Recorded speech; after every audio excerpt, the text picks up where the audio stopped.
Welcome to Bless Them Boys, a podcast where happy birthdays are no such thing.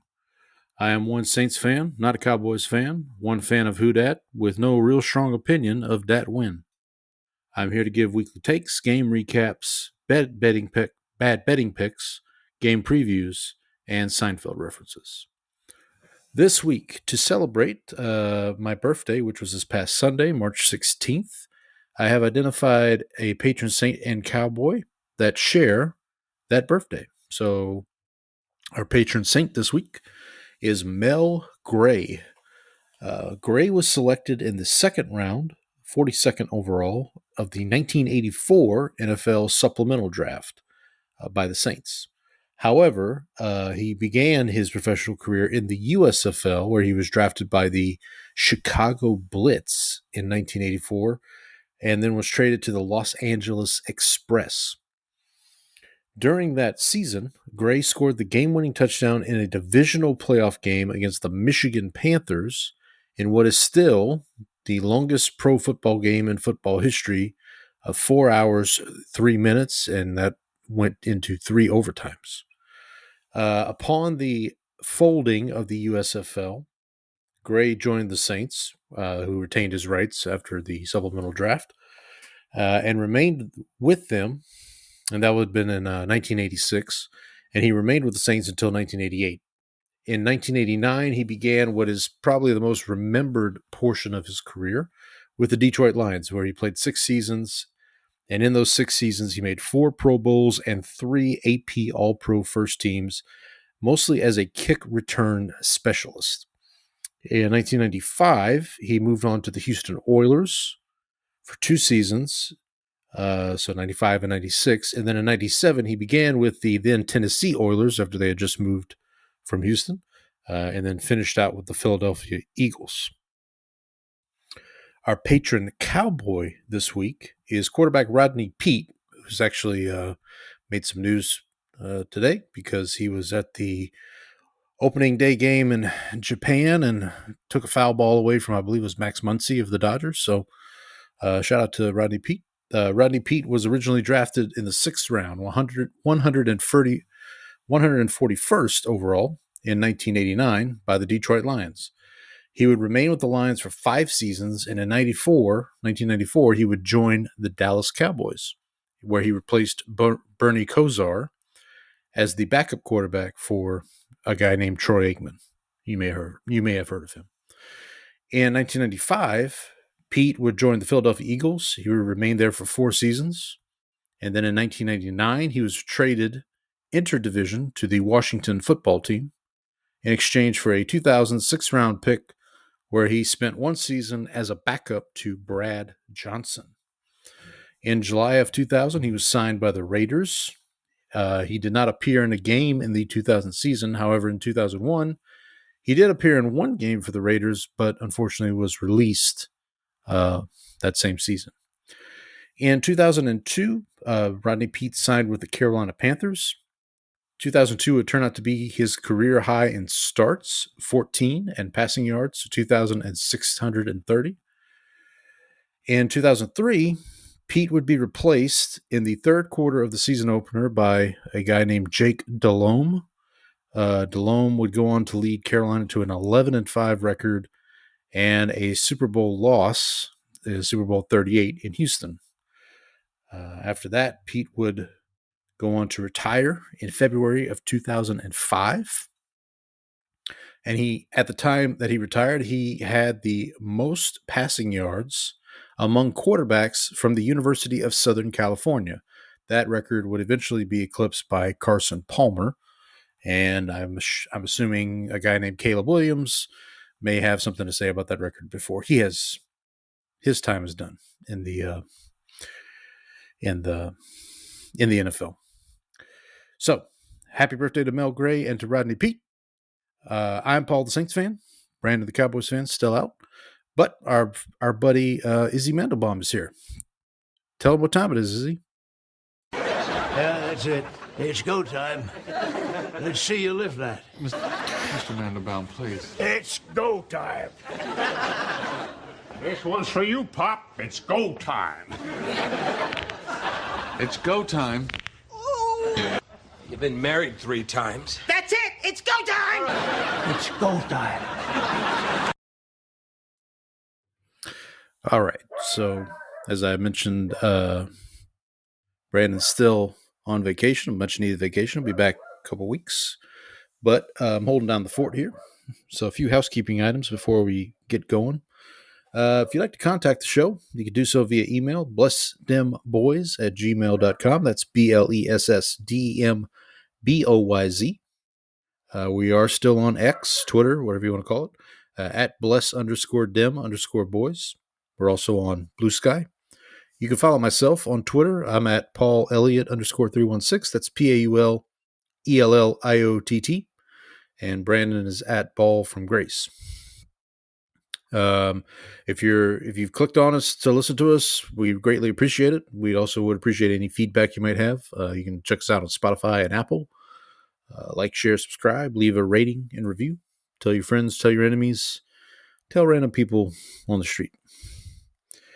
All right. So we'll get into a little football discussion. It is March Madness, so we'll talk a little bit about that as well. But before we do that, we here at Bless Them Boys do pride ourselves on being able to discuss other things. But enough about fish. I can discuss other things, you know.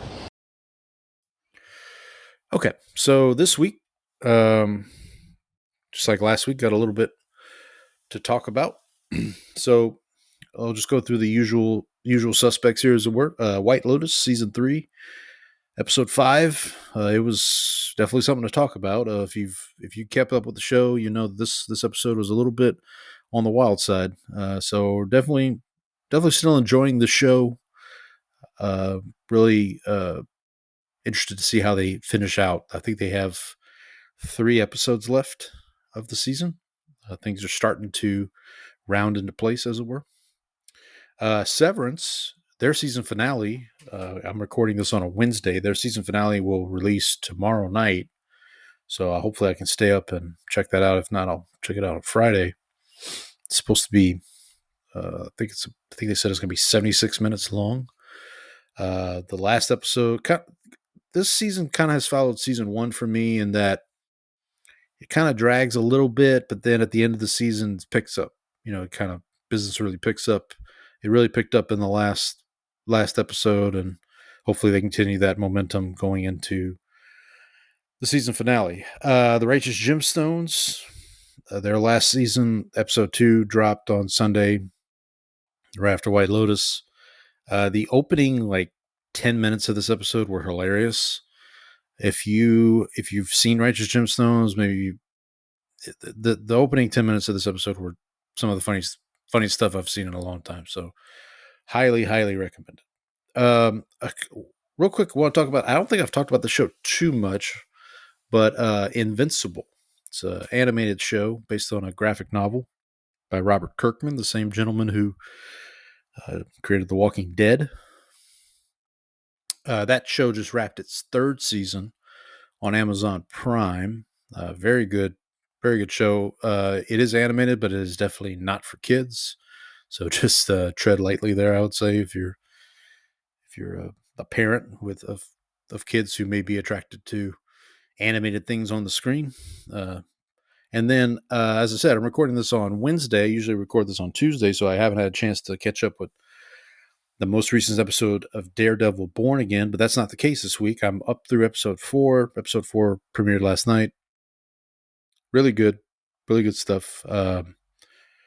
The first appearance this season of John Bernthal as the Punisher. Excellent stuff. So I'm happy to see him back, and just like with White Lotus and with these other shows, excited to see where it goes. I did over the weekend, or I guess over the last 2 days, really. I caught onto a show. Saw a lot of chatter about this show on Twitter. It's a Netflix show. It's from across the pond in the United Kingdom. It's called Adolescence. It's a 4-part mini series, I guess you could call it. It is. I don't think I could recommend this show any higher, then you just need to watch it. It's really something to see. When I first finished the show, I didn't know whether to recommend it to parents or not. But after thinking about it, I think it would be beneficial for parents to watch it. Basically, the crux of the show. So again, it's 4 episodes. They're each about an hour long, maybe a little less than an hour. Each episode is filmed in what's called a one shot. So cameras basically, there's no cuts. There's no, you don't cut back and forth. You're kind of in basically one central location for the entirety of an episode. But the plot of the show, I guess, is let me pull up IMDb. I want to get a good plot summary here. Just give me. I thought I had it towards the top of there we go. When a 13-year-old is accused of the murder of a classmate, his family, therapist, and the detective in charge are all left asking what really happened. So from that description, you might think this is kind of a whodunit. This is not a typical. So if you're used to shows like, say, True Detective or these typical whodunits, this is something a little different. It's still good, still excellent. The director of all the episodes is a man named Philip Barantini. I hope I'm pronouncing that correct. He's an English fellow. The writer, it's created by, so the 2 creators, one is Stephen Graham, who plays the father in the show. You may know him from movies like Snatch, or he's in a show on Hulu also right now called 1,000 Blows, which I kind of want to check out now that I've seen Adolescence. But it's also Jack Thorne wrote, I believe, or co-wrote all the episodes. He is responsible for the Harry Potter play. I don't remember the name of the play, but the Harry Potter play that was a stage play. He's responsible for that. He and Stephen Graham have worked together before. Just a really, really excellent show. Another one of the detectives is Faye Marsay, who you may know from Game of Thrones. She was the waif in Game of Thrones. The young man who plays the 13-year-old that's accused of murder, Owen Cooper. Apparently, this was like his first TV show. And if you do watch the show, if you watch episode 3, just keep in mind that episode, that was the first thing he recorded for the show and he is definitely somebody to keep an eye on, I would say, moving forward. He's definitely a force in this show for sure. So, I can't recommend it enough. I don't want to talk too much about it. I think it's definitely a show that a lot of podcasts have now kind of talked about it. So I definitely would encourage you watch it. You can also seek out some of the behind the scenes stuff of how they recorded some of the scenes. There's a particular scene in episode 2 that is really cool to kind of look at and how they did it. So again, Adolescence, can't recommend it enough. It's definitely a heavy show. I'll say that it's not light fare at all. So just keep that in mind also. Now a couple of movies I watched. So after I finished Adolescence, I was floating around on, excuse me, kind of surfing around on YouTube, see what I could find. And A Mighty Wind by Christopher Guest. I talked about Best in Show last week or the week before. This is one of his other mockumentaries. It's about old folk 70s folk artists who get together to have like a benefit concert for their manager who has passed away, and stars the usual cast of characters from a Christopher Guest movie. Not as good as Best in Show, but definitely has its moments. It's definitely I would definitely recommend if you are a fan of the Christopher Guest genre of music, or genre of movie, I should say. Then I definitely would recommend checking this out. Also saw a movie. I watched a film. This is going back. I think it was on Friday night. I watched a movie called High and Low. This is a Japanese film by. Why can I not remember the name? I'm kicking myself because it's a very famous Japanese director. I'll get there in 1 second. I apologize here. Kurosawa. So it's Akira Kurosawa's movie. It's called High and Low. It stars Toshihiro Mifune, I believe is his name, who's a very famous Japanese actor. The reason I wanted to check this out, so obviously it is in Japanese, but there are subtitles. It's on Max. The reason I was checking this out is because Spike Lee is working on a remake of this film starring Denzel Washington. Just to give you a quick plot synopsis. An executive of a Yokohama shoe company becomes a victim of extortion when his chauffeur's son is kidnapped by mistake and held for ransom. So basically, they think it's his son that has been kidnapped, and it turns out it's not. It's his chauffeur's son, and we go from there. So just a really, it is. So here's what I'll say. It is in black and white. Like I said, it is in Japanese, so there are subtitles, and it's around 2.5 hours long. If any of those things potentially scare you off, I would just say give it a try. Give it a few, give it like 30 minutes, and you want to turn off after that, more power to you. But definitely give it a try. I'm definitely going to try to check out some more Kurosawa films for sure. Another film that I watched for the first time that I've heard about for a while and finally got a chance to watch it. I think this is on YouTube as well, is a movie called Sorcerer. Sorcerer is directed by the director William Friedkin.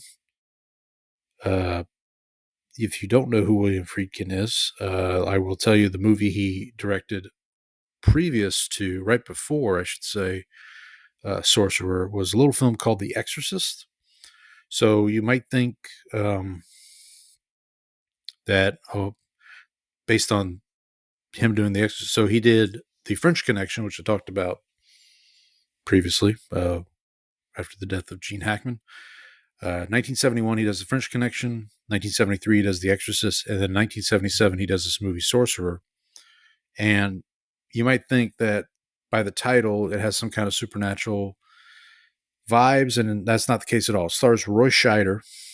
Again, I'll just give you the quick log line here. 4 unfortunate men from different parts of the globe agree to risk their lives transporting gallons of nitroglycerin across dangerous Latin American jungle.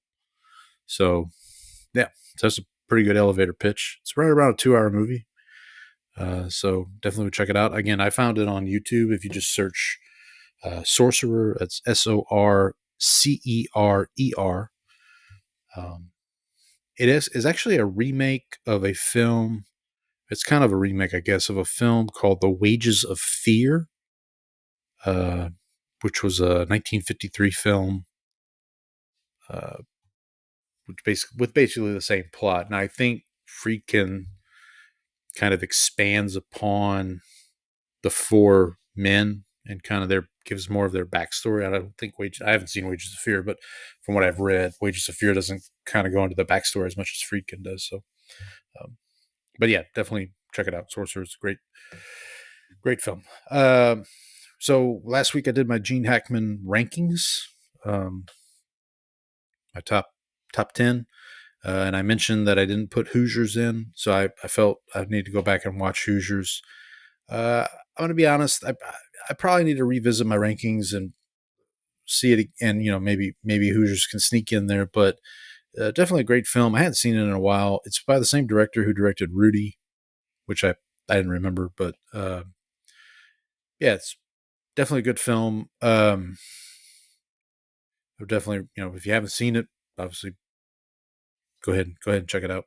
It's appropriate with March Madness, going on. And then another last movie here, Days of Thunder, which is a 1990 Tony Scott movie starring Tom Cruise, Michael Rooker, Robert Duvall, Nicole Kidman. This is kind of the beginning of the Cruise and Kidman romance, as it were, both on screen and off. Nicole Kidman looks stunning in this movie. But it's about Tom Cruise and Michael Rooker play NASCAR drivers. And it's almost like it's Top Gun with race cars. It's basically what it is. I would say it's not quite as good as Top Gun, but nevertheless, it's not a bad way to spend 90 minutes, or it's less than 2 hours. So definitely worth checking out. Also in this film is a very young John C. Reilly. So look out for him as well. Randy Quaid is in this movie. This is right after, I think, Christmas Vacation had just come out the year before. So yeah, Days of Thunder. This was I watched this because of the Rewatchables, which podcast I've mentioned before. They did an episode on Days of Thunder this week. So, and then I don't have any DoorDash incidents to talk about, but I do want to talk about a situation going on in my house right now. So, several months ago, we adopted a kitten from a friend of my wife's, and he has acclimated himself to the family very well. His name is Logan. We named him after Wolverine's real name. And yeah, he's, no complaints. Well, my wife decided that Logan needed a friend. And the same woman that we got Logan from had a male cat that Logan knew had been around before. And, again, it was going to be free, and the cat was already neutered. So, he had all that taken care of. So I said, sure. So let's go ahead. And so we did some traveling over the past week. We went to see my mom in Louisiana, and we got back on Sunday. Her friend brought this new cat over. And my wife's like, well, let's just put him in our bathroom, in our upstairs bathroom, until he gets acclimated, and we'll slowly introduce him to everybody, the rest of the house. So we do that. So Sunday night, he kind of stays in our master closet, no problem. And then at some point in the day, Monday, because he's in our master bathroom, he gets into, so we have a tub in our master bathroom, and there's a hole like in the wall. So there's a wall that separates the tub and our toilet, and there's a hole in that wall, and he gets into that hole and ends up crawling under where the tub is. And we couldn't find him. Well, that's where we eventually figured out that's where he was. For a while we couldn't find him. We didn't know where he was. We thought maybe he had we didn't know. Maybe we thought maybe one of the kids had opened our bathroom door at some point, let him out. But my wife finally purchased one of these like snake cameras that you can use, that plumbers use to, other people use to like look in the walls and stuff. So did that. Yeah. And so right now, so all that to say, we have a cat kind of in our walls, and we're trying to figure out how to get him out. So hopefully by the time I talk to you next week, we have remedied that situation. But never a dull moment here at the Elliott household. All right. I think that's it for talking about other things. We're going to move along here to our news and notes section. So I was thinking about how to do this week. I know the new league. You'll notice that this episode, the titling of this episode, we've gone from 1 to 2. So because technically with the new league year starting last week, figured we'll update that numbering. So this is kind of our first episode of the new league year, I guess, if you want to think of it that way. But what I wanted to do, we can go through, I'll definitely, focus on the Saints and the Cowboys when we get there, but I do want to go through kind of the free agencies and all that. And we'll talk about all the other news and stuff. I know that feels like that clip I played about Derek Carr last week got some traction, and people are still talking about it. So that we'll see how we'll see how that plays out. But we'll talk about that more here in a little bit. Let's start with. So I'm gonna go. Last week I kind of did it. It's kind of all over the place. I tried to be a little more organized this week, but we'll start with the AFC East. Kind of go through what those teams have done here. Start with the Buffalo Bills. So as we were recording last week, they signed Joey Bosa.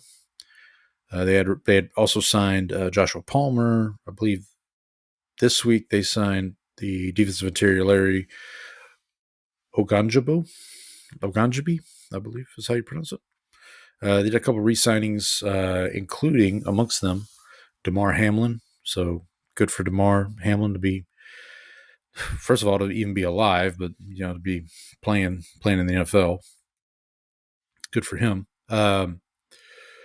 The couple other signings, they extended Josh Allen. I think we talked a little bit about that last week. They also extended Gregory Rousseau, Khalil Shakir, and Terrell Bernard. Terrell Bernard is a linebacker. They traded Kyer Elam to Brandon's Cowboys, so Cowboys get a little help on the defensive side there. And then the Bills also released Von Miller.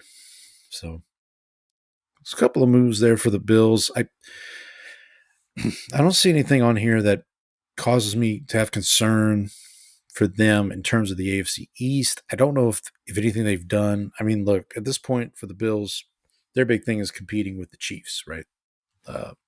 They've got to get over that hump of getting past the Chiefs. So we'll see what they do in the draft. I mean, obviously they're still going to be the odds-on favorite to win the AFC East, I would say. Moving along here to the Dolphins.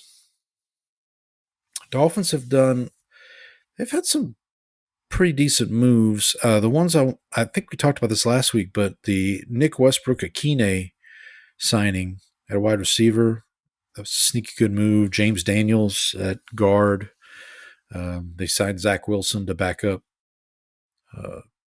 Tua, which I think will end up being a good move for everyone involved, honestly. They also signed off the Vikings. They got Alexander Madison. I believe he was with the Vikings previously. I know he played for them. Might have been with the Raiders most recently, actually, now that I think about it. They also re-signed a couple of their guys. So the Dolphins, we talked about this last week.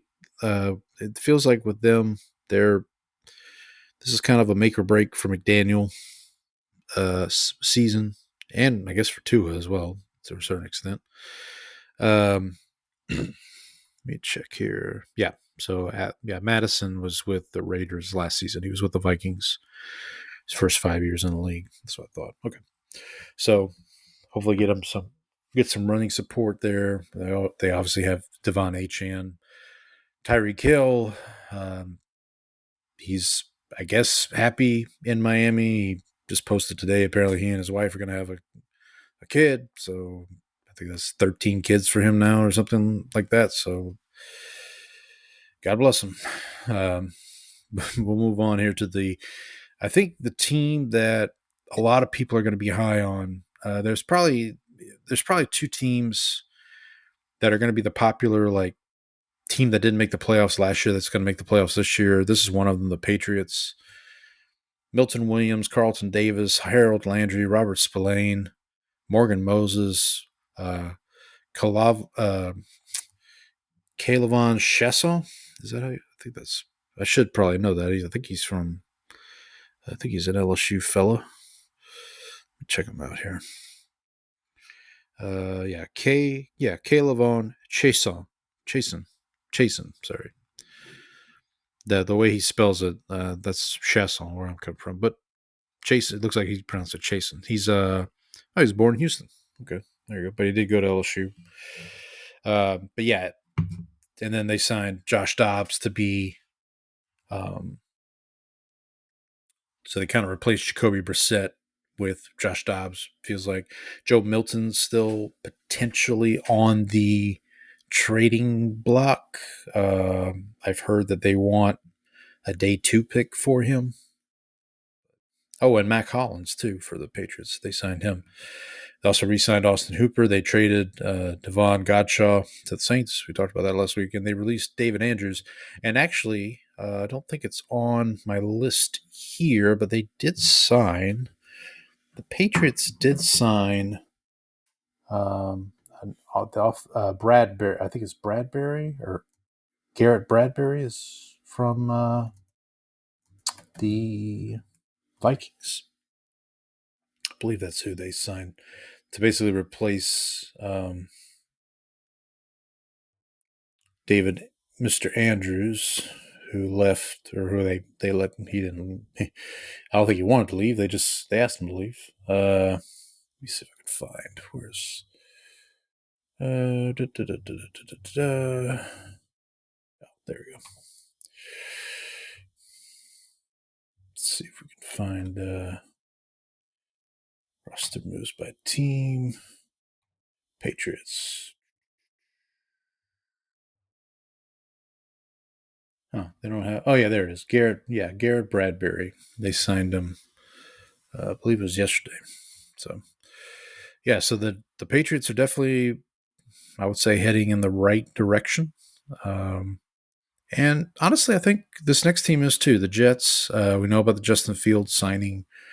Still think they're going to be in the market for a quarterback in the draft. Honestly, if I was them, I would say, I don't know if I'd draft somebody at 7. I mean, if you really like somebody, maybe do that. But and just have him and the Fields fight it out. I mean, the Fields contract, I don't know how much you can get out of it after this year if you need to, but it feels like Aaron Glenn is bringing a spirit of competition to that team. So we'll see. A couple other moves there. They obviously released Devontae Adams and Aaron Rodgers. We'll talk about Rodgers a little bit when we get to the Steelers. But yeah, I mean, the team is. I need to check. I just noticed that the Jets signed a punter, Austin McNamara. I wonder what that means for my friend Saints legend Thomas Morstead. I didn't think he was.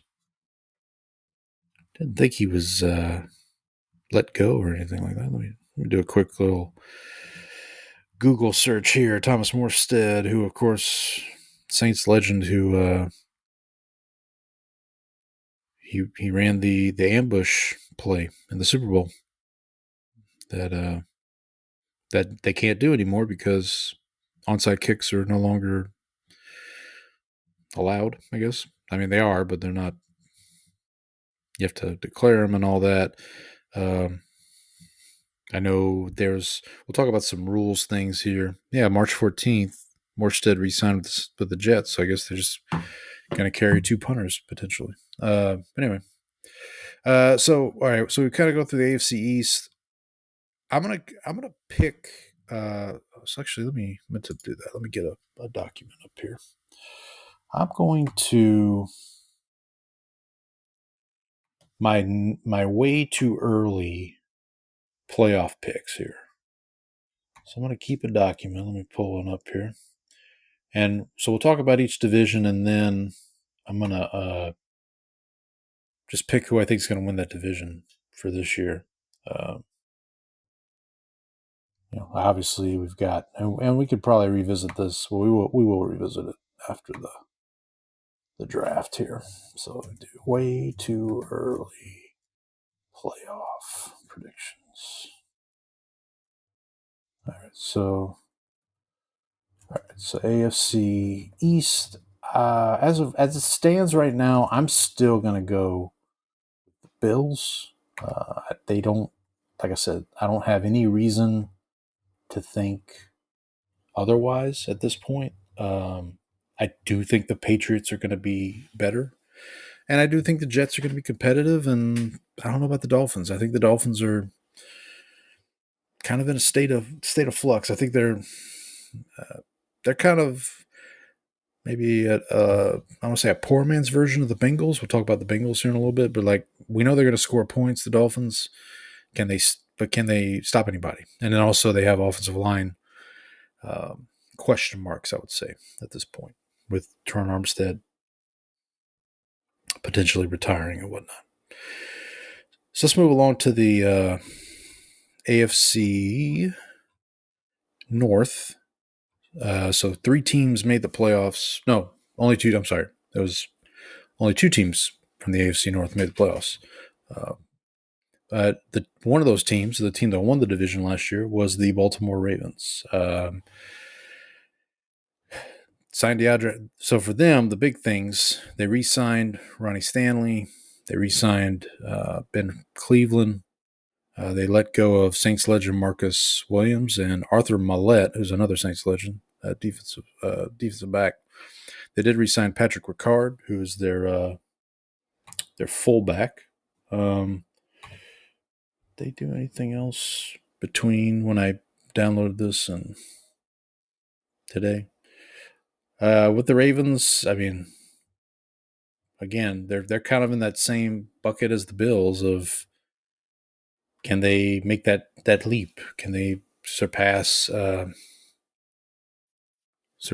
Chiefs and get to a Super Bowl? One thing that this might be of interest to Brandon, Cooper Rush, no longer a Cowboy. He's now going to be Lamar's backup in Baltimore. And this thought just popped in my head. I'm wondering if this is the best backup Lamar's ever had. Because he had, I don't even remember who, was it Josh Johnson last year? He might have had Tyrod Taylor, maybe he was his backup, but I feel like Cooper Rush is a pretty good backup, and in a pinch if something does happen to Lamar. Moving along here, the other team. Well, we'll get to the Steelers in a minute. Let's go to the Bengals next. Go in alphabetical order here. So the Bengals, obviously, we know their big signings were to re-sign both of their receivers, T. Higgins and Jamar Chase, making T. Higgins, I think, the highest paid receiver 2 of all time, which shout out to anybody whoever had to figure that number out, to figure out that he was the highest paid receiver 2 of all time. Good for them. Good for him. And good for the Bengals for doing that. The Trey Hendrickson thing is still up in the air, so we'll see. They also resigned Mike Gesicki, Samaje Perine. I mean, listen, we know the offense isn't going to be the problem for the Bengals. It's the defense. They got to figure out. They got to figure out ways to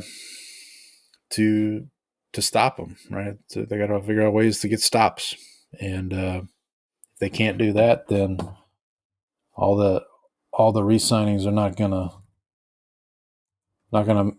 matter. Let me remind myself here. I know we've talked about it. Al Golden is the new defensive coordinator for the Bengals. I couldn't remember who they had signed. So yeah, so that's the Bengals. The Browns, weird offseason for the Browns. Myles Garrett wanted to get traded, but then $40 million a year made that go away. So they have him. Obviously, there's a plan, at least. So Myles Garrett was on, I can't remember whose show he was on, but the question was basically like, look, when you sign this extension, you obviously have an idea of who the quarterback is going to be for for Cleveland this season. And he kind of gave a non-answer and said, yeah, I have an idea. And they did trade for Kenny Pickett, but something tells me that's not the ultimate answer. I know Deshaun posted a workout video, good for him. It's like, yeah, but whatever. Kenny Pickett, I mean, so my guess is that they're either going to try to make a move. I know Kirk Cousins' name keeps coming up, but the Falcons are not interested in necessarily moving on from him. But we'll see. We'll see what happens there. But good for Garrett for getting his money. I mean, if nothing else, he'll be handsomely paid this year. A couple other moves they made. They re-signed Devin Bush, linebacker. In trading for Kenny Pickett, they got rid of Dorian Thompson-Robinson. They did sign Malik Collins, defensive interior. I got a feeling the Browns' defense is going to be pretty good this year. So they're kind of the opposite of the Bengals. Their defense should be good. Can their offense do anything? I don't think. I'll check this real quick. I believe Nick Chubb is still, as we speak, unsigned. I don't think he's. Pull up best available free agents here. Got Amari Cooper. Let's see here. Yeah, Nick Chubb, as of this recording, is still unsigned. So, wonder if they'll potentially bring him back. I don't see why they wouldn't. And I know he has the injury concerns, but still, in all, I'm interested to see that. I feel like, almost feel like, I don't want to say they're a quarterback away, but they definitely need a couple more pieces. I know Russell Wilson visited with Cleveland, so that could be something there. Who knows? Let's move on to Russell Wilson's former team, the Pittsburgh Steelers. They've made quite a bit of moves here. They've signed Darius Slay. They signed Kenneth Gainwell from the Eagles, both those from the Eagles. They traded, obviously, for DK Metcalf. They have George Pickens for now. We'll see what happens there. They did sign Mason Rudolph. Again, much like the Kenny Pickett thing in Cleveland, I don't think Mason Rudolph's going to be the quarterback for Pittsburgh week 1. There's the Aaron Rodgers. So the last I heard was that Aaron Rodgers is basically holding Pittsburgh at ransom. I don't want to say it that way, but like basically Pittsburgh's waiting on Aaron Rodgers, and Aaron Rodgers is waiting on Minnesota, it sounds like, which we'll talk about Minnesota when we get there. But if I was Rodgers, I would, if you want to play and you want to have a chance to compete, I don't see why you wouldn't go to Pittsburgh. if you're not going to be able to go to Minnesota, if your options are Pittsburgh or the Giants, it feels like Pittsburgh's got a little bit better infrastructure in place. I did like the comments of Cam Hayward, who said basically, like, look, you want to be a Steeler or not? Like, that's the only two options. Like, we're not playing this game here. So that'll do it for the AFC North. So for my AFC North prediction, way too early. Again, I don't see anything. Much like with the AFCs, I don't see anything that's taking me off of the Ravens here. I still think the Ravens, if the Bengals can get their defense in order, then this will become a different conversation potentially. But definitely like the Ravens as we stand right now. All right, let's move on to the AFC South. So start with the Houston Texans here. So they've basically kind of rehauled their offensive line. They did sign today Cam Robinson. So if you remember, Cam Robinson was with the Jaguars, got traded to Minnesota when Christian Darrisaw was injured. He finished out the year with Minnesota, Cam Robinson did, became a free agent, and now he's going to be in Houston, so he's back in the AFC South.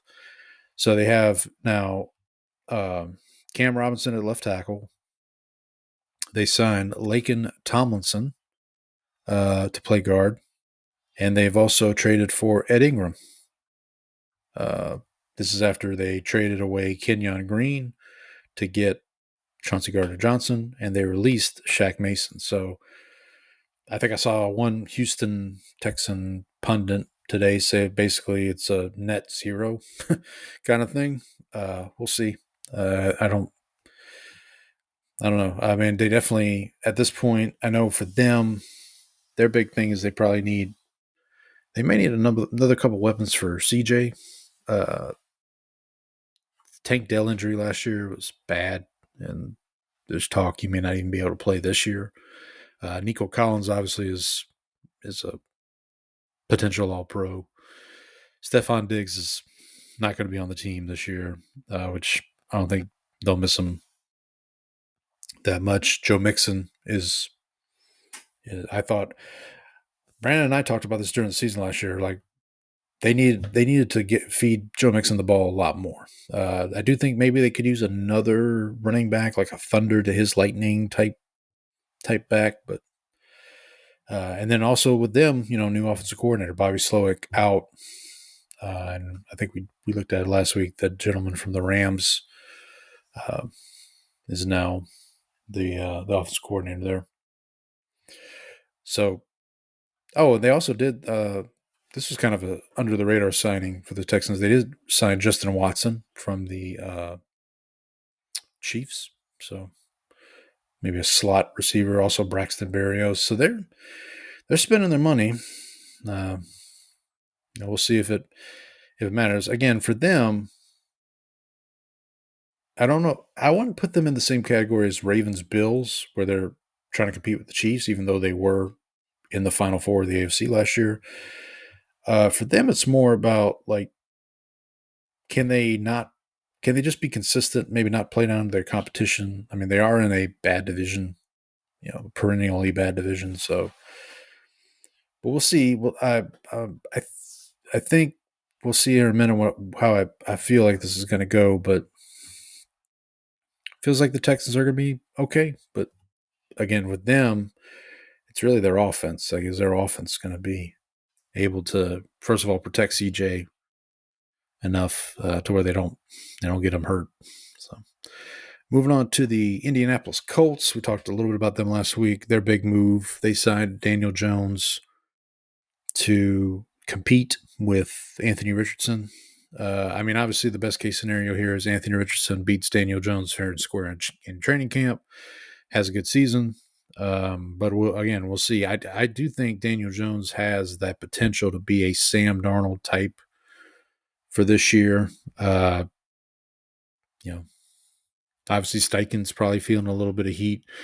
They also went out and got Trevarius Ward from the 49ers. They signed Khalil Herbert, running back from the Bears. So, I mean, they didn't really stay pat, I guess, but they haven't done a lot in this offseason. We'll see what they do in the draft to help better their chances. The Jacksonville Jaguars, obviously the new coach there, Liam Cohen, had a couple of good signings here. I think Jordan Lewis from the Cowboys, De'Ami Brown from Washington. They got Nick Mullins to back up Trevor Lawrence. They also traded for Christian Kirk, and then got rid of Evan Ingram, Devon Duvernay, and Ronald Darby. Yeah, so I think with them, it's, there's been these Trevor Lawrence rumors. I just don't think Liam Cohen takes this job if Trevor Lawrence isn't going to be the quarterback. That's just me. But we'll see. Definitely think the Jaguars can compete if they stay healthy. If Lawrence specifically stays healthy, Cohen should be able to get the best out of them.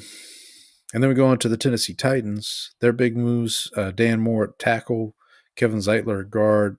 I like the Cody Barton signing at linebacker. They also got Van Johnson, wide receiver. So it definitely feels like they are headed in the Cam Ward path with the first overall pick. Obviously, we'll see what happens when draft day comes. I do think that'll be interesting. And depending on how well he can play and how quickly they can get him up to speed, we'll see how they will kind of determine how they can compete in the AFC South. All right, I'm going to stick with the Texans here for my way too early playoff prediction. This is the one I feel the least confident about so far. I do think the Jaguars have a opportunity to make up some ground here, and the Colts too, honestly. Obviously this is a division where the teams kind of play each other tough, but then when they go outside of the division, they maybe get beat up on. But I think this division's up for grabs this season. So, all right, the AFC West. So this is the division that had 3 teams in the playoffs last year. One of those teams, the Denver Broncos, right now are kind of the media darling. People are saying that they can win the West. They've definitely had some good signings. Hufanga from the 49ers, Dre Greenlaw from the 49ers, Evan Ingram from the Jaguars that we just mentioned. They re-signed Jared Stidham to back up Bo Nix. Again, if they knock out their first-round pick, kind of knock their first-round pick out of the park in the draft, depending on what it is. Like if you put Ashton Genty, let's say, let's just throw a name out there, on this team, then you really have something cooking, I think, with the Denver Broncos. So be interesting to see. It'll be interesting to track here as we go. But the team to beat in this division, obviously, is the Chiefs. Team to beat is the Chiefs. They kind of did Chief-like signings, I guess. They brought Nick Bolton back. They brought back Hollywood Brown, brought back Juju Smith-Schuster, Kareem Hunt, Bailey Zappi. They franchise tagged Trey Smith. Now, they kind of kept status quo. They did bring in Gardner Minshew to be a backup. They also brought in Elijah Mitchell, running back from the 49ers. They also signed Jerry Tillery. So this definitely still feels like the team I think that players want to go to potentially, I don't want to say chase a ring, but I mean, that's kind of what it is. I don't know. I don't think, well, I'll talk about it more in a minute. If you told me today that when we reconvene a year from now and we're looking back on the 2025 season and the Chiefs did not win the AFC West, I wouldn't be shocked. But if they don't make the playoffs, then that would be a little bit more of a shock, barring any unforeseen circumstances. I'll tell you what, this next team, the Raiders, they're going to be competitive for sure. They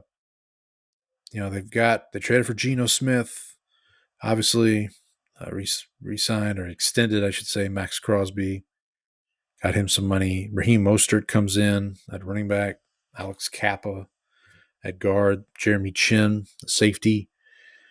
They got a lot of good publicity there for that move. Look, I'm not saying the Raiders are going to make the playoffs, but I definitely think that they are in contention to be one of the more improved teams this year. To definitely be competitive. When Brandon and I start kind of going through each team's, schedule and doing the actual division previews, I'm going to keep my eye on the Raiders. I think they're a team to watch. Like I said, if nothing else, they could be a spoiler. Be kind of win a couple games they're not supposed to. Maybe ruin somebody's playoff chances down the road. And then we come to the Chargers. Mekhi Becton, that's a big signing for them, literally and figuratively. Najee Harris is a good signing at the running back position. I think with this team, again, it's just trying to get the most out of Herbert, right? If they can maximize his years, and obviously that's what they're trying to do here with some of these signings. So be interesting to keep an eye on. They did re-sign Tyler Heineke to be Herbert's backup. So like the direction they're going in. Okay, so for the AFC West, I'm going to stick with the Chiefs for now. I kind of don't feel 100% great about it, but so then if you're asking me to pick 3 wild cards in the AFC, So last year, the 3 wild cards were the, let me see if I get this right, the Chargers, the Broncos, and the Steelers. Of those Chargers, Broncos, I still feel pretty good about. Steelers, I would say of the 3, if any of those 3 are not going to make it, it would be the Steelers. I would probably maybe trade out the Patriots for the Steelers there. So that's what I'm going to do. So my 3 wild cards, we'll do Broncos in no particular order, Chargers, and then Patriots. So my apologies to the fan bases of those teams because I've just now jinxed you. So, but again, we'll revisit this as we continue to push through the offseason here. All right, let's go to the NFC East. My guy Brandon's Dallas Cowboys. Not a lot of moves, but some pretty good ones. Traded for, we talked about Kaiir Elam from Baltimore. They also traded for Kenneth Murray, linebacker. Re-signed. Brandon was really happy with the Cavante Turpin re-signing. They also got Miles Sanders, Paris Campbell, Javonte Williams, Saints legend Peyton Turner. I think they've done some good. I don't want to say bargain shopping, but they've done good to sign a couple people here. Their big ticket item right now is the Micah Parsons issue. There's a lot of smoke going around about have they had discussions with him, or how close are they to getting a contract potentially done with him. So we'll keep an eye on that, obviously, to see.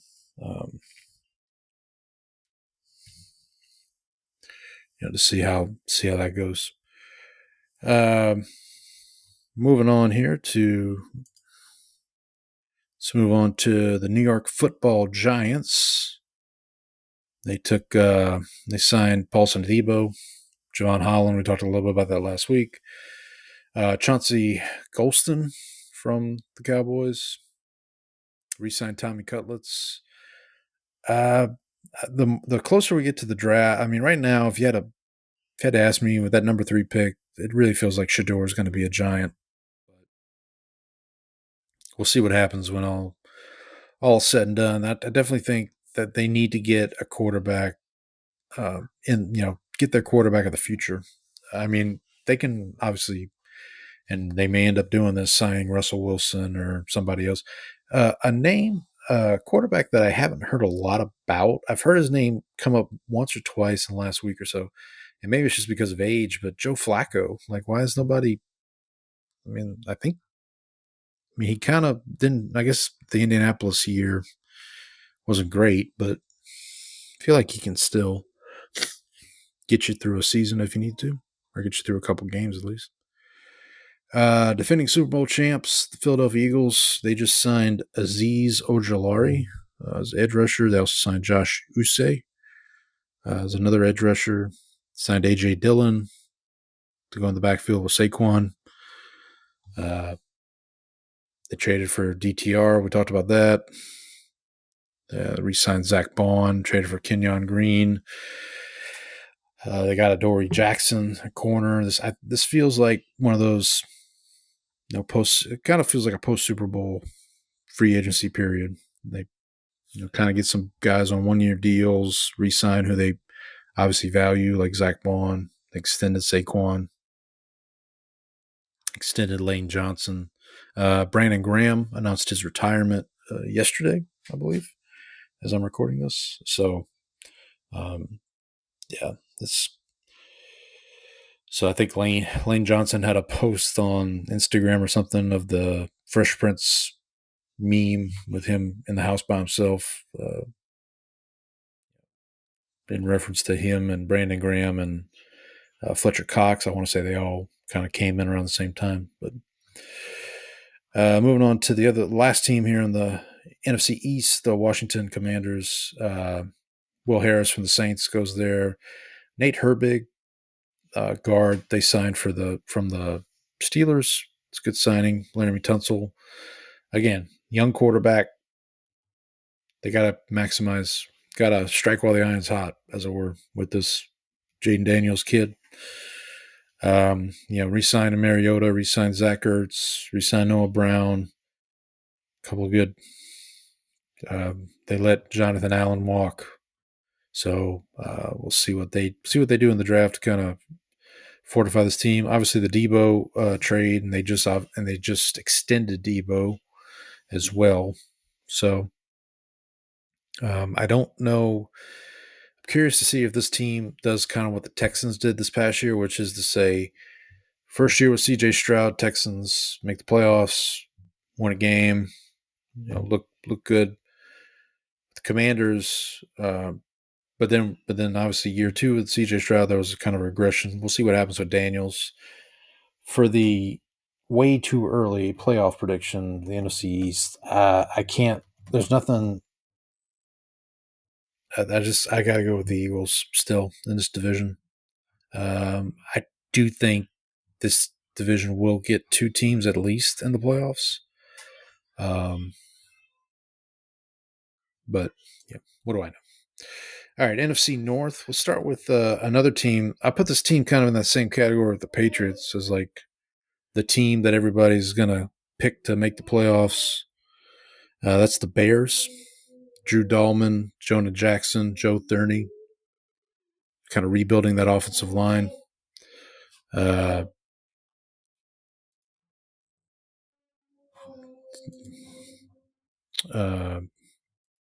Again, obviously, you got Caleb Williams. Got to get the most out of him. Ben Johnson coming in, kind of reshuffling that deck. Also, the Grady Jarrett signing, I think is going to end up being kind of a sneaky good pickup for them. Obviously, Dennis Allen's there now as the defense coordinator. We'll see. And we'll also see what they do in the draft at 10. They definitely could be a Jeanty team, Ashton Jeanty team. So curious to see what happens with them. Moving along here, Detroit Lions, the division winners from a year ago, obviously lost their two coordinators. They released Zadarius Smith. Nothing real earth-shattering here, I would say. DJ Reed signing. They're obviously losing Carlton Davis, replacing him with DJ Reed. They're another team that, they've done a good job of drafting last couple of years and kind of developing their talent. So we'll see if that continues here. They're probably, I would say, of all the division winners from last year, they might be the one most susceptible to kind of take a step back, obviously from losing both Aaron Glenn and Ben Johnson and, all that stuff. The Packers have been very quiet in free agency. Aaron Banks, Nate Hobbs, Brian McManus, and Isaiah McDuffie, like 2 signings and 2 re-signings. Obviously, I think they still could use a receiver. Josh Jacobs made some hay this offseason about saying they need a number 1 receiver. I don't think he's wrong. We'll see what they do potentially in the draft. I like what the Vikings have done this offseason, kind of fortifying their offensive line. Will Freeze, Ryan Kelly. They came out today and said that they are not trading J.J. McCarthy and they're moving forward with him as QB1. They do want to sign a veteran. Now, but it sounds like that veteran is not named Aaron Rodgers. So, again, we'll see where they end up with a veteran, with a quarterback. Let me just pull up who the quarterbacks left are. Let me just do a quick search here. That is not what I wanted to do.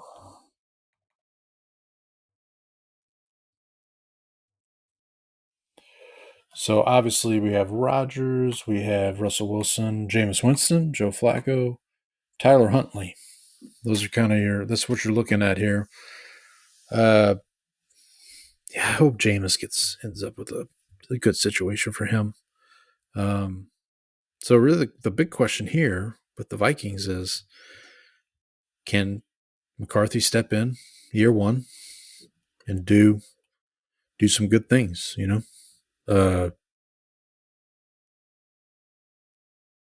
I got to be honest, in this division, this is the first division where I honestly think, or I really want to pick a team other than the team that won last year. Like, I don't want to pick the Lions. I don't feel really confident in the Lions, but I don't know who else to pick because the other teams kind of have their own question marks. The Packers, I mean,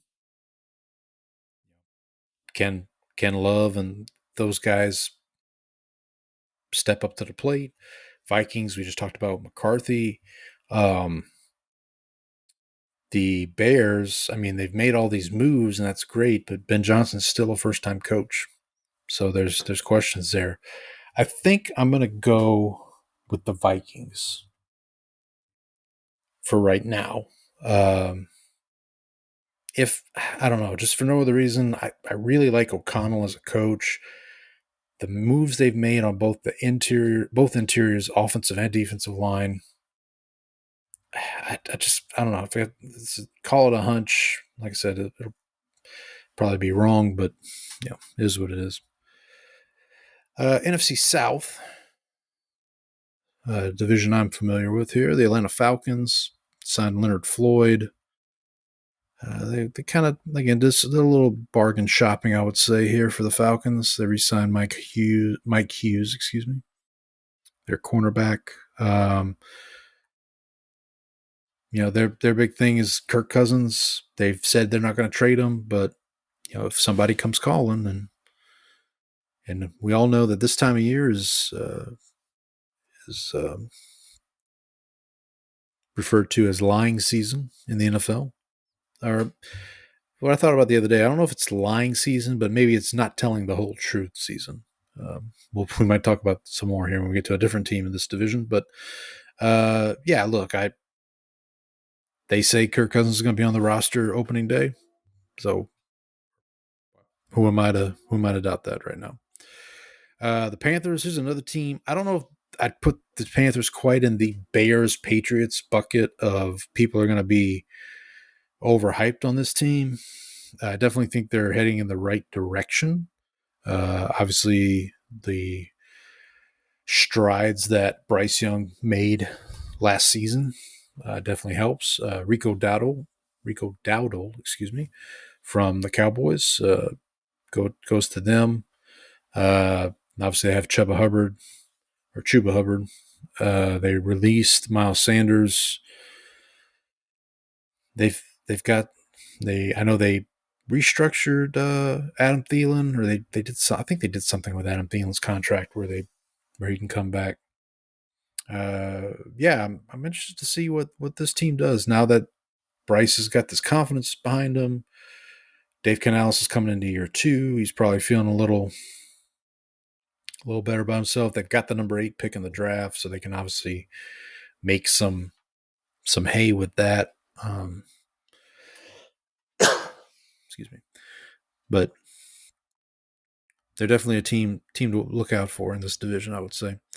Now let's go to the Saints. Actually, you know what? I'll do Tampa next, and then I'll do the Saints last. So for Tampa, they just kind of kept keeping on, like kind of maintain status quo a little bit. They did sign Hassan Reddick to kind of a 1-year deal, or to a 1-year deal, not kind of one, to a 1-year deal. It feels like a no harm, no foul type of deal. They did re-sign Levante David. Chris Godwin's coming back. Sterling Shepard, they signed him. Obviously, this is the situation where they're on their 3rd offensive coordinator in 3 years. Baker, I still think Baker's one of the more underrated quarterbacks in the league. And I still feel like they're a team that they're the class of this division, which I know is not saying much, but I really like the way they build their roster and the way they kind of handle their business. So for the Saints, we talked about the Justin Reed signing, which kind of came out of nowhere. Pleasant surprise, I would say. Isaac Yiadom, I believe that happened after we recorded last week.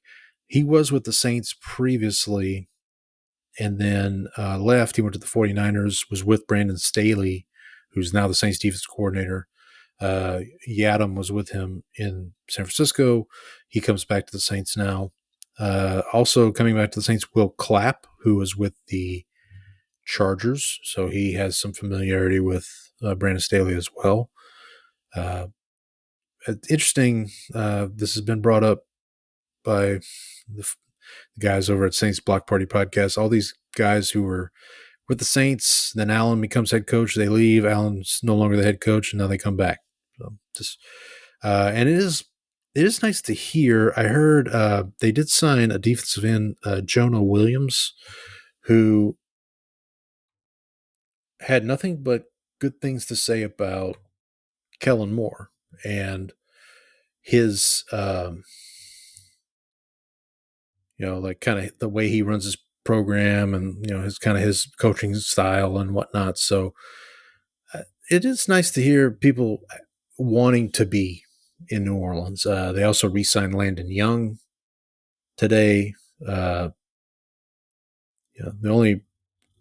they've moved a lot of money around. And they have, I think as we stand right now, they have about $30 million in cap space, which of course, on initial viewing, one might think, well, maybe they're gearing up to make a trade, or potentially go after some big fish free agents. Well, there's not a lot of big fish free agents left. The free agents they could go after now, they wouldn't need that $30 million. So the next logical step is maybe they're trying to make a move for Derek Carr. The word on the street is Carr still does not want to be on the Saints. Now, just because he doesn't want to be with the Saints doesn't mean that they'll trade him. I mean, it's kind of the Kirk Cousins situation in Atlanta. It's, again, I feel like, and I kind of felt this before the Saints started freeing up all this money, but I just kept having this feeling they're going to make some kind of trade this offseason. The Saints, that is. I don't have any inside sources or anything like that. It's just a hunch. It's just I feel like they're cooking something up. Don't know what it's going to be. We'll talk about a couple mock drafts here in a little bit and where folks around the league think the Saints are going. But with the Derek Carr thing, there's still a lot of smoke about that, and people like Todd McShay, people like Albert. We played you the clip from the Pro Football Talk last week. I don't know. Like I said last week or the week before, I'm not going to be shocked if we get to opening kickoff weekend and Derek Carr is not on the Saints. I guess I won't be shocked either way if he's on the Saints or he's not on the Saints. All right, I got to pick a winner here in this division. I will not be picking the Saints. Again, I don't feel any reason to go against the Buccaneers here. No, it still feels like it's their division. Like I said, of the other three teams, I would probably put Carolina as maybe the close to competitive with them. I know people are going to look at the Saints and say, well, if they stay healthy and this, if, so show me you can do it first, and then we'll talk. All right, last division here, the NFC West. Start with the Cardinals. This is another team where it just feels like, I know they've done things in the offseason. They signed Josh Sweat from the Eagles, got Jacoby Brissett to come in to back up Kyler. I just don't, nothing about this team, I don't want to say excites me. I mean, we talked about the Kyler trade rumors. I'm wondering if some of these trades are going to heat up maybe as we get closer to the draft, or even if after we pass the draft, and the quarterback carousel keeps going around because teams don't have quarterbacks, like the Giants or the Titans or the Browns. I don't know, but the Cardinals, I don't really have a lot to say about them. They I kind of feel like they're going to be the team like they were last year. They'll win games, some games they're not supposed to, and then games you think they might win, nope, they won't. So this next team, the Rams, I think are the team to beat. Devontae Adams coming in. They've got, I know Cooper Kupp is still in the division, but no longer on their team. We'll talk about that in a minute. Tutu Atwell. But look, they've got McVay. They figured out the thing with Matthew Stafford. I still feel like they're the team to beat in this division. 49ers, oof. So this is who the 49ers have let go in this offseason. Deebo Samuel they traded. Meant to touch on this when we talked about the Vikings, but Jordan Mason is now a Minnesota Viking who, he filled in for McCaffrey last year. Obviously, they either think McCaffrey's fully healed and he's going to be fine. I would hope. Otherwise, I don't know why you trade Mason at this point. But they also let go of Javon Hargrave, Malik Collins, Leonard Floyd, Hufanga, we talked about going to the Broncos, Greenlaw going to the Broncos. That's a lot of talent that's going out the door. They did sign, we talked about Luke Farrell, I think last week, Demarcus Robinson at wide receiver, and Mac Jones. Interesting backup quarterback there. He has, who was he with that is with the 49ers? I can't remember now, but Mac Jones is now a 49er. Again, I'm not going to be shocked if this is Shanahan's last year with San Francisco, honestly. I know they're still trying to figure out the Brock Purdy situation. So we'll see. We'll see what happens there. Seattle was the last team in the division here. The Seahawks. When they traded Geno, it kind of looked like they were maybe doing a rebuild here, but they go out, they get Sam Darnold, they got Cooper Kupp, they got Marquez Valdes-Scantling to go with Jackson Smith-Njigba, who's already there. They also signed DeMarcus Lawrence from the Cowboys. He and Micah Parsons had a good back and forth about how close the Cowboys are. I mean, again, look at the Seahawks team. They were 10-7 last year. The only reason they didn't make the playoffs is because of like the fourth tiebreaker, the strength of victory tiebreaker, or whatever it was. So I know with Kubiak being the new offensive coordinator, it's going to be interesting to see what they do. They still need offensive line. They did sign Josh Jones as a tackle. I definitely think they're going to go offensive line in the first round of their draft. But yeah, that's really all I got to say about the Seahawks. In this division, I'm going to stick with the Rams, as I mentioned. And then for the wild card, so last year the wild card was, last year the Lions won the North, Vikings and Packers were the wild card. And then the other wild card was the Commanders. I'm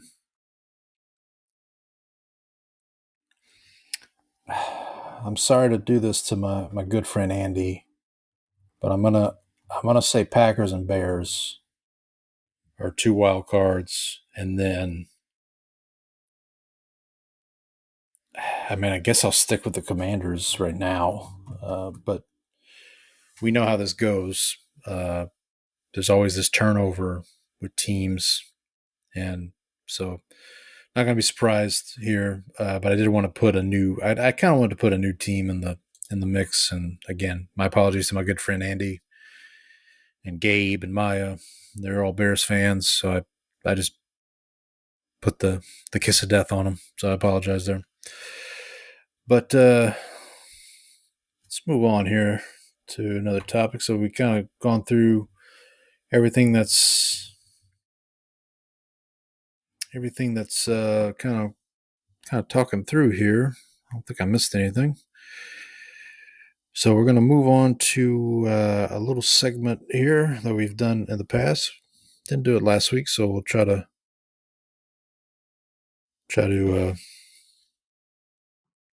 we'll make up for that this week, and we're going to watch The Watchers. I'm watching The Watchers, Jerry.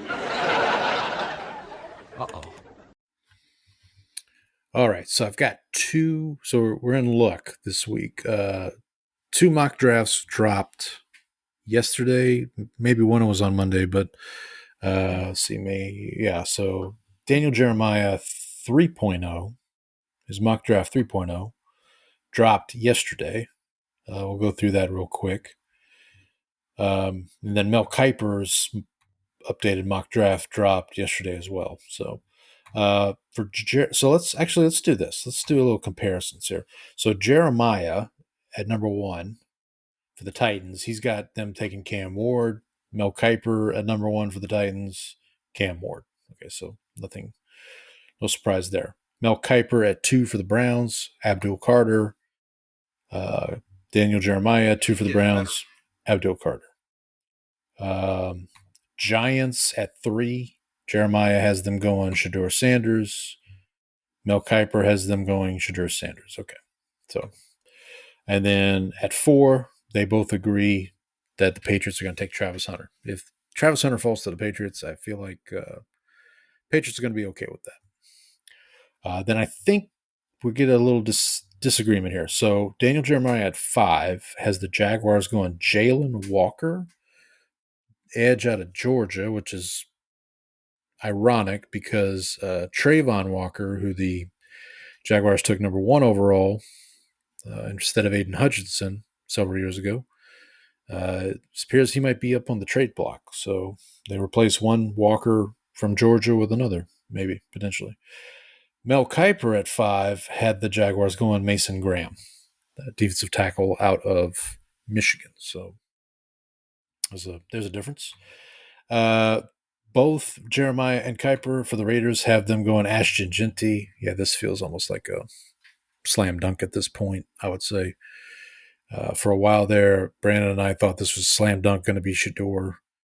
Now I'm almost positive it's going to be Jeanty. The other name I've seen thrown around at this pick is Tetairoa McMillan from the wide receiver from University of Arizona. But this feels like a solid selection for the Raiders there. All right, at 7, the Jets. Jeremiah has the Jets going Armand Mimbu from Missouri, offensive lineman. Mel has the Jets going Tyler Warren, tight end from Penn State. So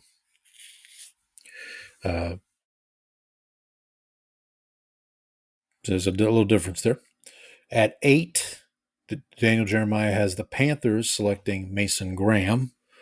As a Saints fan, I would not particularly like that, but who does? And then Jalen Walker is the pick for Mel. Mel Kiper has Jalen Walker going to the Panthers at 8. So I guess all 8 of their picks are the same folks, just in different places, it appears. Now we get to the Saints at 9. 2 slightly different picks here. Daniel Jeremiah has the Saints going with Jahad Campbell, linebacker out of Alabama. As I mentioned last week, if that's going to be their pick, which I have no problem with the player, he looks impressive.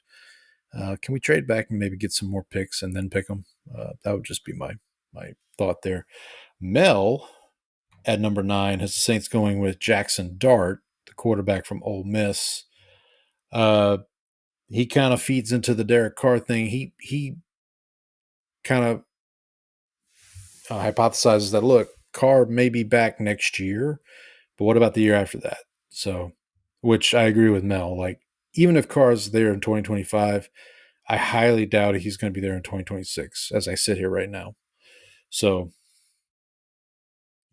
I think Kellen Moore will like the traits that Dart shows, for what that's worth. So, but we've also heard rumblings that the Saints like Spencer Rattler too, who's already on the roster. So who knows? Let's go to 10. The Bears. Daniel Jeremiah has the Bears picking Will Campbell. Mel Kiper has the Bears picking Mykal Williams, who's a outside linebacker from Georgia, another outside edge rusher from Georgia. Kiper at 11 has Armand Membu to the 49ers, while Daniel Jeremiah has Jahdae Barron, Brandon's guy from UT, cornerback to the 49ers. And then we get to the Cowboys. Daniel Jeremiah, I think Brandon would like this pick. Matthew Golden, wide receiver from Texas, to the Cowboys. Let's see who Mel has. Mel has Omarion Hampton to the Cowboys, and I think Brandon's reaction might be something like this. Well, it sucks. So that's just my guess, because I think that was his reaction when Mel had this in his first draft. So in his first mock draft. Moving on here. Mel at 13 has the Dolphins taking Will Campbell.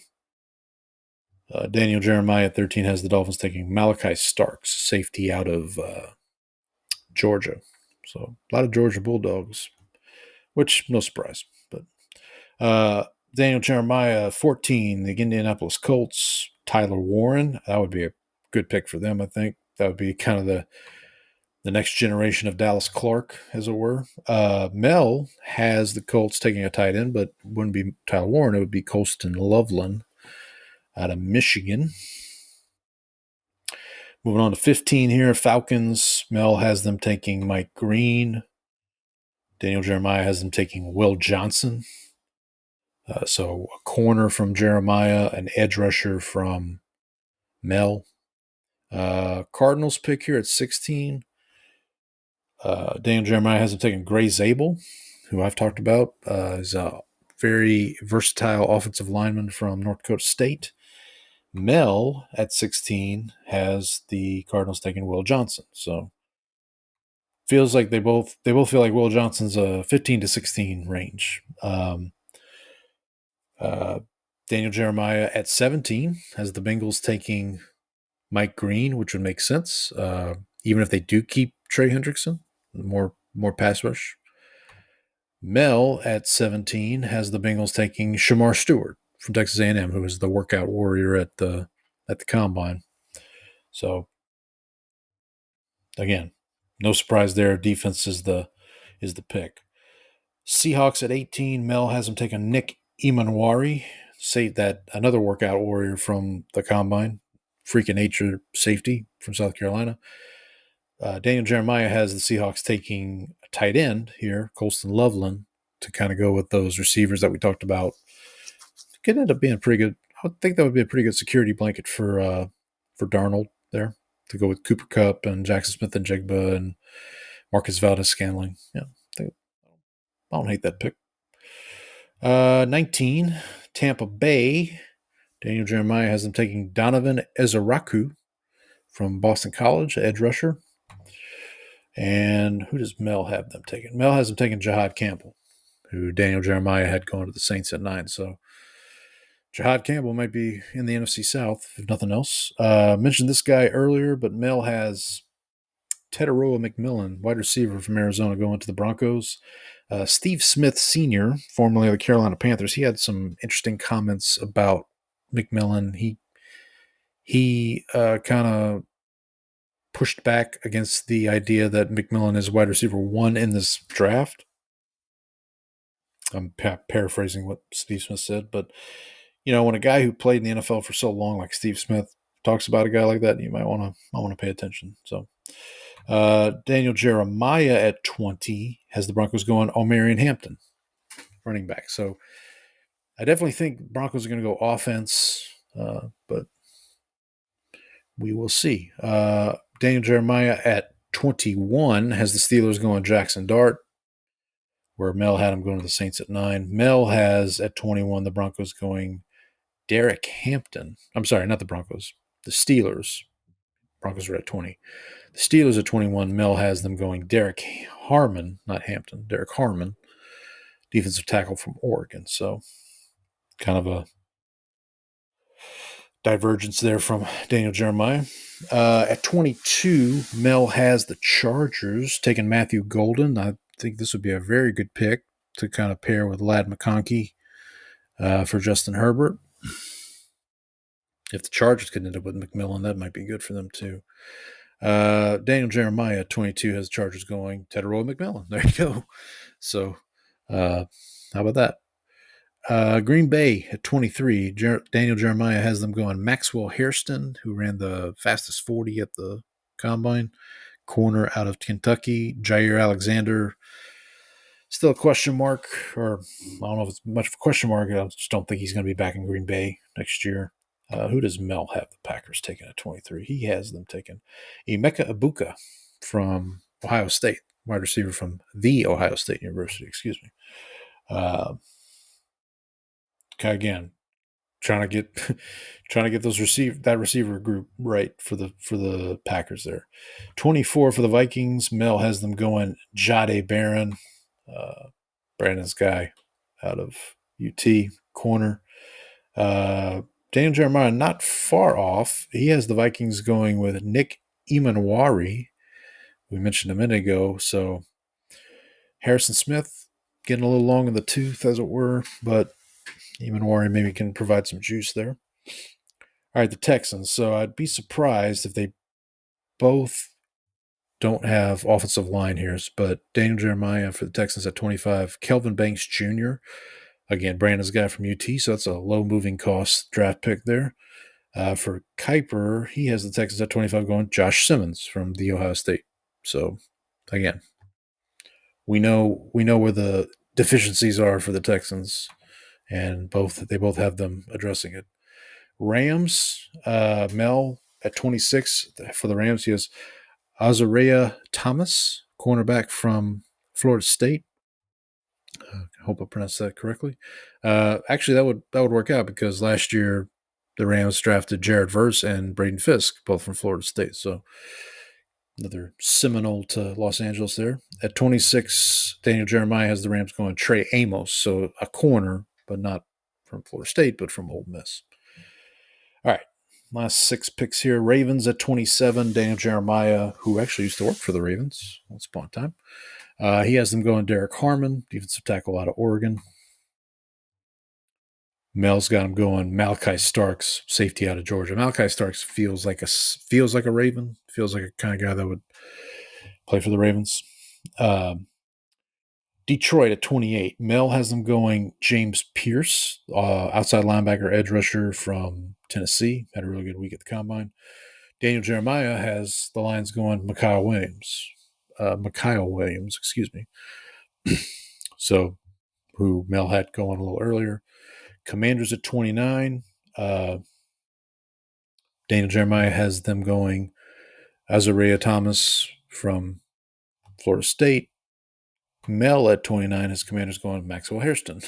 So I believe that wasn't a complete flip. I think Daniel Jeremiah had Hairston going to the Vikings. But Mel has Hairston going to the Commanders. Marshawn Lattimore didn't work out as well for them as they thought, so corner makes sense for them. Buffalo, Mel Kiper has them going Kenneth Grant. Oh, there's a match. Mel and Daniel Jeremiah both have the Bills going Kenneth Grant, defensive tackle from Michigan. This is one of those things where people watch tape of Mason Graham and went, wait, who's this Kenneth Grant guy? He's pretty good too. So look for both Michigan defensive tackles to go in the first round. And then finally, our last 2 picks here, the Chiefs. Daniel Jeremiah has them going Josh Simmons, offensive tackle from Ohio State. Mel has the Chiefs going Kelvin Banks from Texas. So basically, they swapped the Texans and the Chiefs picks there.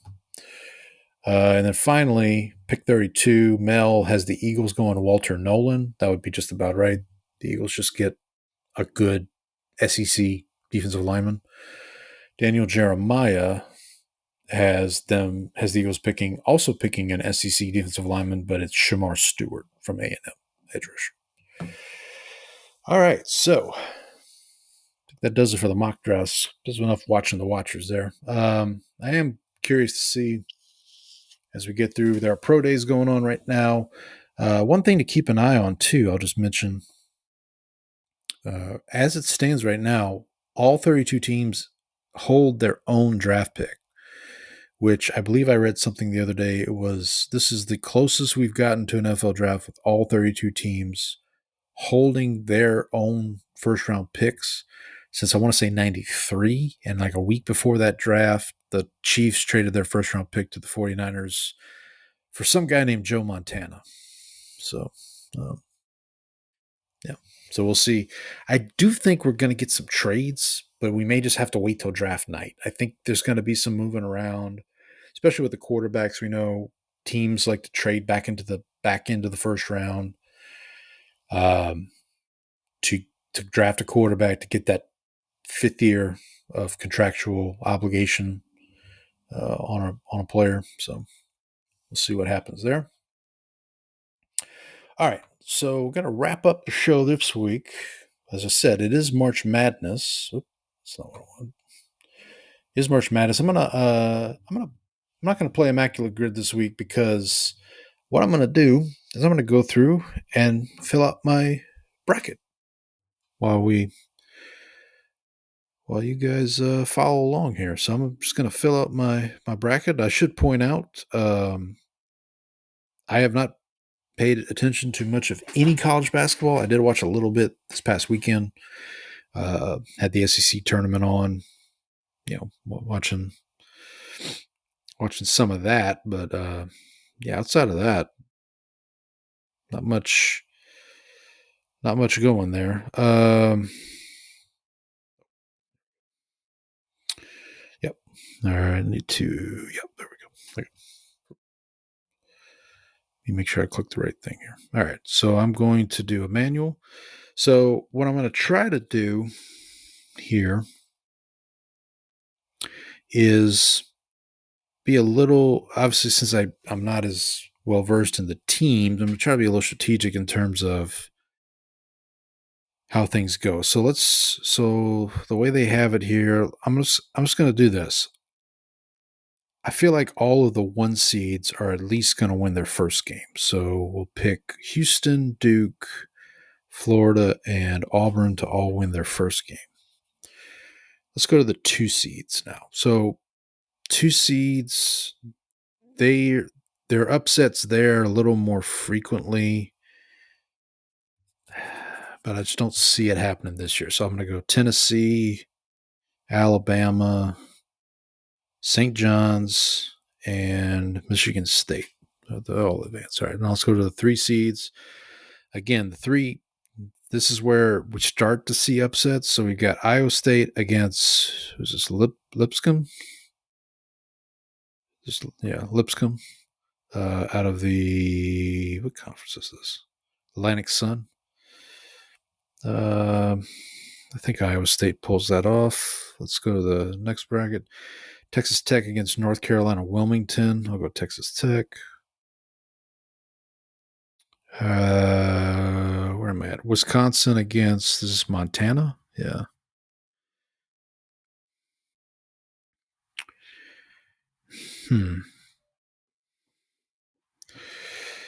I'll go Wisconsin.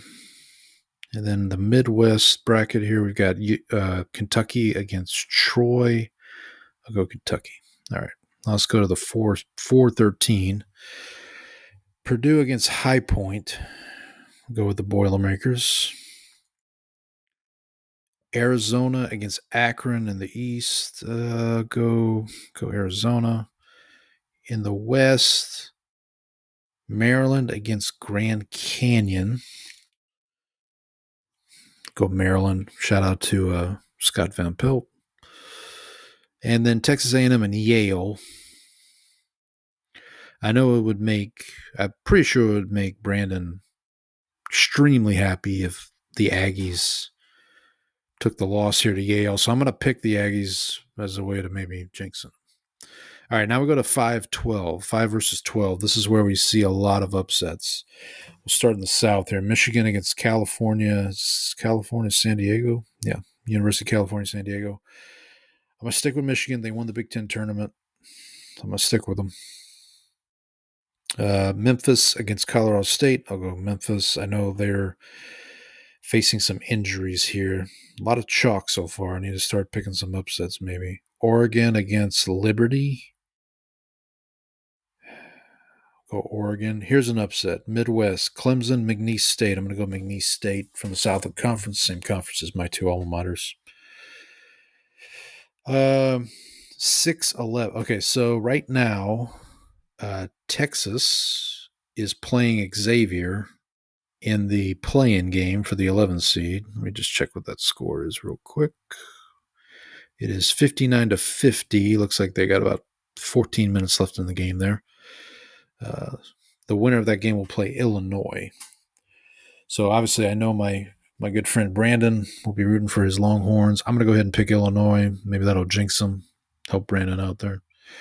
In the East, BYU against VCU.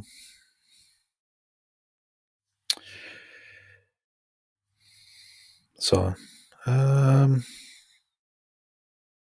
BYU, the alma mater of my guy Taysom Hill for the Saints. I'm gonna go VCU on that one. Again, I got to pick some upsets here.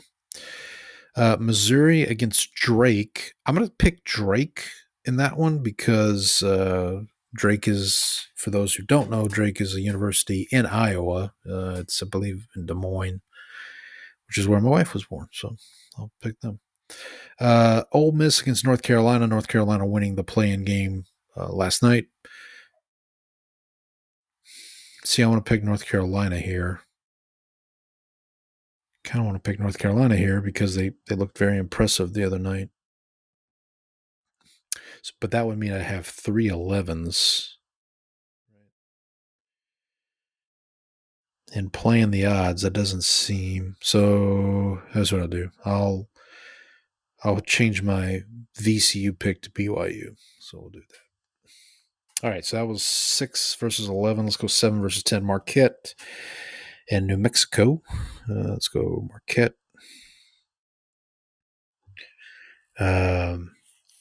We got Kansas and Arkansas. Ooh, Arkansas coached by John Calipari now. I think I'm going to go Arkansas. I'll go Arkansas there. All right, St. Mary's versus Vanderbilt. I am currently an employee of Vanderbilt University Medical Center, so I feel like I need to go with the volunteers. Geez, they'll hate me for saying that. The Commodores, slip of the tongue there. And then UCLA, Utah State. We'll go UCLA. All right, and then last set of matchups here, 8-9, Gonzaga, Georgia. I mean, these are literally toss-ups. I would say I'll go Gonzaga to beat Georgia. Mississippi State, Baylor. I'll go Baylor. UConn and Oklahoma. I'll go UConn. And Louisville, Creighton. Go Creighton. All right, so now I'm just going to stick within each region and we'll fill it. We'll get to. So in the South, I've got Auburn versus Creighton. Go Auburn. Michigan versus A&M. Go Michigan. North Carolina, Iowa State. Go North Carolina. And then Michigan State, Marquette. I'll go Michigan State. All right, now go back up to the top. I've got Auburn and Michigan. Ooh, man, this would be nice. This would be real nice if we had. I'm just going to do it just for the heck of it. I'm going to go Michigan beats Auburn. Michigan State beats North Carolina, and then Michigan State advances to the Final Four out of the South. All right, then in the West we got Florida, UConn. I should point out that I think it's only been like 1 or 2 times that all the number 1 seeds have made the Final Four. So at least one of these 1 seeds is not making the Final Four. So I just used Auburn as the scapegoat here. Florida, UConn. Go Florida. Memphis, Maryland. Go Memphis. Drake, Texas Tech. I will go Drake. Again, you gotta get some upsets going there. Arkansas, St. John's. I'll go St. John's. Florida, Memphis. Let's go Florida. St. John's and Drake. I'll go St. John's, and then I'll get Florida to beat St. John's. So the West region goes to Florida. In the East, got Duke and Baylor. Let's go Duke. Oregon, Arizona. This is no longer a Pac-12 matchup. It's now a Big 10 versus Big 12. I'll go Arizona. BYU, Wisconsin. Let's go Wisconsin. Vanderbilt and Alabama. I'll go Alabama. So we're going chalk here a little bit in this bracket. Let's go Duke to beat Arizona, and I'll go Wisconsin to beat Alabama. And then I'll go Duke to win the East. And then in the Midwest, Houston, Gonzaga. I do live in Houston, so I'll pick U of H there to beat Gonzaga. McNeese to beat McNeese and Purdue. I'll go with the Boilermakers. Illinois and Kentucky. Go Illinois. I believe, if I'm not mistaken, let me double check something real quick. I believe the head coach of Illinois is former Stephen F. Austin head coach Brad Underwood. Let me double check that real quick. Illinois basketball head coach. Who's the head coach there? Yeah, Brad Underwood, who was the head coach at SFA for a year. Took him to the tournament. Sorry for that sidebar. UCLA, Tennessee. Go Tennessee. And then I'll go Houston to beat Purdue, Tennessee to beat Illinois. And let's go Tennessee to make the Final Four. All right, so now my Final Four. Michigan State, Florida. Go Florida. Duke, Tennessee. Go Duke. And I'll go Florida. To win the whole thing, total combined final score for a tiebreaker. I don't know. Let's go 150.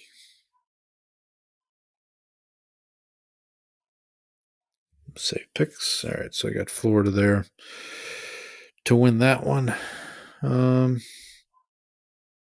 See, I've got the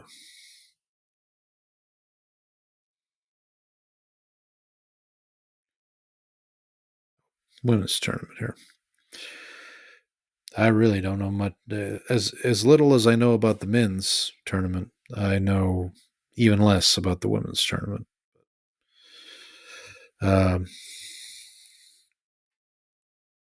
Yeah, so I'm not even gonna bore you with me trying to roll through that one. But yeah, so March Madness actually starts tomorrow as we're recording this. March Madness is always one of my favorite times of year. I just haven't kept up with college basketball as much as I used to in the past. This was actually, if I can, I guess I'll end today with a quick story. So in 2006, 2005 season, and then the 2006 NCAA tournament, the day after my birthday, so March 16th was my birthday. So on St. Patrick's Day of 2006,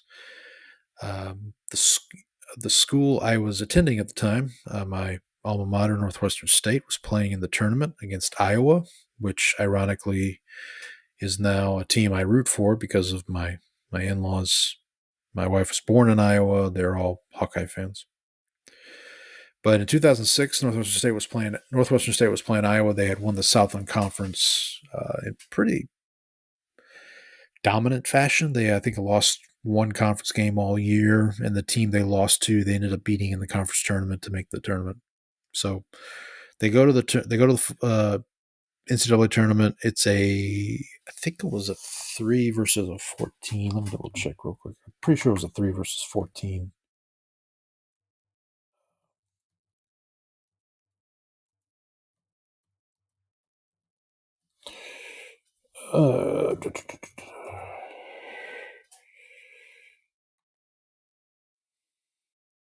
pulling up the. Yeah, it was a 3 versus a 14. Iowa had just won the Big Ten tournament, I believe. And this is a game where Iowa was up at one point. I want to say it was, Iowa was up 14 at one point with like 10 minutes left. So we were all watching the game at the Student Union, and we thought, okay, well, this is it. Been a good season, been a good run. And then the Demons, Northwestern State Demons, kind of make a little run here. We're propelled by Clifton Lee. So Clifton, if you're listening to this, I hope you're well, man. You were a hell of a player. I got to know a couple of the guys on the team that year. Not well, but just friendly. And he was a hell of a player. He led the team back.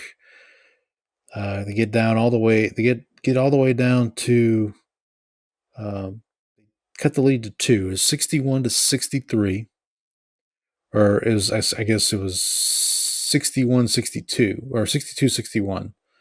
Iowa was up. The Hawkeyes were at the free throw line. Guy makes the first free throw, so it's 63-61.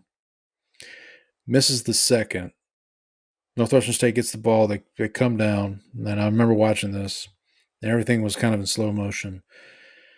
We had a guy, Kerwin Forges, who was kind of like, if you remember the NBA player Dennis Scott, who played for the Magic, he was kind of, think of that guy, like a guy, kind of a heavier set guy, but who could shoot for 3-pointers, basically. So Kerwin Forges comes up on the right side, and he takes a 3, misses it, ball bounces, goes in the corner, and Jermaine Wallace goes in the corner. He's got the ball. He's cornered, no pun intended, by the Hawkeye defender. And he does the only thing he really can do, and he fires up a 3-pointer. And I remember it felt like that ball was in the air for 10 seconds, at least. And, of course, it wasn't. But it goes in with 1 second left, and the Student Union goes crazy. 64-63, Northwestern State. I kept watching the game because in my head, Iowa had a timeout. So I'm thinking, okay, they're going to call timeout, try to advance the ball. But they didn't. They throw this Hail Mary pass. Iowa guy catches it with a pretty decent look at a 3-pointer that if he makes it, Iowa wins. And Northwestern State, their team had kind of started to celebrate. But luckily, Clifton Lee, as I mentioned earlier, he kind of saw the guy break free, runs out, and Clifton was 6'10". So, I mean, he runs out and just kind of puts a hand up in the guy's face long enough to kind of adjust the shot, and shot came up short, and Northwestern State won, and that's crazy. I remember turning on ESPN, and Dick Vitale, of all people, was talking about Northwestern State and the Demons, and it was a great day. Great day. It was I had turned 22 the day before, and then that day got to watch my team. That was really the first time in because this is pre-Peyton and Breeze going to the Saints. This was the same year. Because the Katrina season had just happened in the fall of 2005. So this is the first time a team of mine had won something like this. So I've said it on the show before. I'll say it again. If you're a fan of a team, I just hope you get to experience something like that at least once.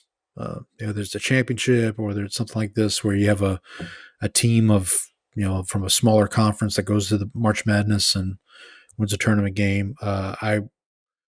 So Northwestern State would go on the next, or 2 days later, they played West Virginia. Ended up losing that game, but was cool about that that season, this is one of the first seasons Wichita State became a real kind of underdog story, and they were playing on the same day Northwestern State was playing West Virginia. And we had on our team, we had a rowing team, a crew, whatever you call it, and they had a meet that weekend. And one of the colleges that came for the meet was Wichita State. So their rowing team was in the student union watching Wichita State's game. I forget who they were playing, but they were watching that game. And at the same time, we were watching Northwestern State, West Virginia. So I just remember that. Great times, man.